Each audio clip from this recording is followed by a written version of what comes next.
Hello नाजरीन, तो वो बिखरे हैं हम कि इस एपिसोड में आप देखने वाले हैं कि रूमी ताबिश के बाद जो है वो बहुत उदास और परेशान रहती है। उसकी ज़िंदगी की वीरानी अब किसी तौर कम होने का नाम नहीं लेती। ताहम उसके सास ससुर का रवैया उसके साथ अच्छा है। ताबिश जाते हुए अपने बाप से ये कहकर गया है कि वह रूमी की जो है वह जिम्मेदारी को अच्छे से निभाएं। लिहाजा उसका बाप जो है वह रूमी के साथ किसी भी किस्म की कोई बेइंसाफ़ी नहीं करता। रूमी की सास भी एक बेहतरीन खातून है, वो भी उसका बहुत ख्याल रखती हैं। मगर सैरिश को बीच बीच में तकलीफ़ होती है। मगर आजकल सैरिश जो है वो अपने हवाओं में उड़ रही है, क्योंकि सारिम के घर वाले उसके लिए रिश्ता लेकर आने वाले हैं और वो अपने मकसद में कामयाब हो रही है। इसलिए आजकल उसने रूमी का थोड़ा सा पीछा छोड़ा हुआ है। रूमी खुशी खुशी उसके रिश्ता लाने वालों के लिए जो है वो तैयारी करती है, चाय पानी का मुकम्मल इंतज़ाम करती है और खुशी खुशी जो है सैरिश को मुबारकबाद देती है। मगर सैरिश जो है वह मुँह सा बनाकर उस मुबारकबाद को कबूल करती है। उसको ऐसा लगता है कि रूमी अंदर से जल गई होगी उसकी खुशी का सुनकर, मगर वो खुद बदनीयत है तो दूसरों को भी इसी तरह का ही समझती है। रूमी जो है वो सब कुछ तैयार करके खुद और आहिल को तैयार करने के लिए जाती है कि उसके भाई का फ़ोन आ जाएगा कि रूमी अम्मी की तबीयत ख़राब है, तुम पहुंच जाओ। रूमी अपनी सास से कहेगी कि मैं मेहमानों के लिए रुकना तो चाहती हूँ, मगर मेरी अम्मी की तबीयत बहुत ख़राब है और मुझे जाना होगा। लिहाजा रूमी अपनी माँ की इयादत के लिए चली जाती है और उसका मेहमानों से मिलना रह जाता है। दूसरी तरफ सारिम के घर वाले आते हैं और वो बहुत खुशी से उन सैरिश के घर वालों से मिलते हैं और सारिम की माँ सैरिश का रिश्ता तलब करती हैं। इस रिश्ते पर सैरिश के घर वाले बहुत खुश होते हैं कि इतना लाइक फाइल अमीर पढ़े लिखे लड़के का रिश्ता आ गया है, उनको क्या चाहिए। दूसरी तरफ सैरिश का बाप कहता है कि क्या तुम इस बात से खुश हो, तो सैरिश की माँ कहती है इसकी आंखों और इसके चेहरे से नज़र आ रहा है कि ये कितना खुश है, इससे पूछने की कोई ज़रूरत नहीं है।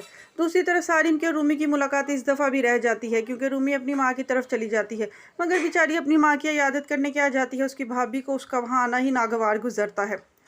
उसकी भाभी जो है वो अब रूमी को बिल्कुल भी बर्दाश्त नहीं करती। उसको न जाने क्या ख़तरा है कि रूमी यहीं कहीं आकर ना बैठ जाए उसके सर पर। लिहाजा वो अब उसके साथ बिल्कुल अजीब सा रवैया रखती हैं। वो अपने शोहर से कहती है कि रूमी क्या मुंह उठाकर रोज़ रोज़ मेके में आ जाती है, मेरे बेटे की पढ़ाई भी डिस्टर्ब होती है, इसे अपने घर सुकून नहीं है क्या।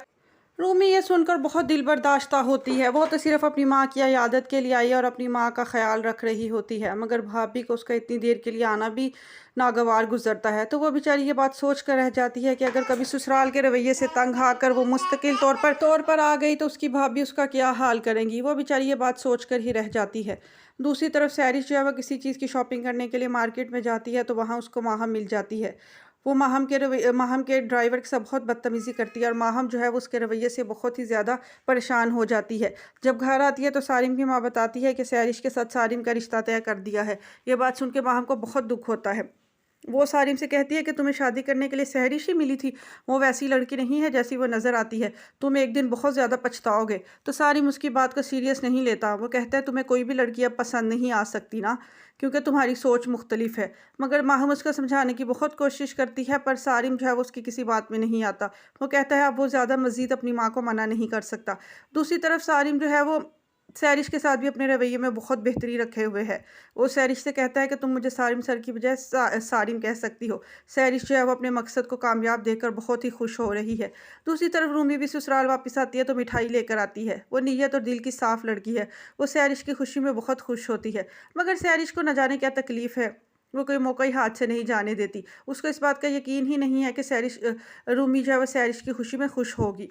दूसरी तरफ सारिम भी सैरिश को बहुत अहमियत देने लग गया है और ये बात माहम को खटकती है। वो कहती है कि ये लड़की तुम्हारे लिए अच्छी नहीं है, सारिम तुम अपने लिए बेहतरीन लड़की का इंतखाब करो।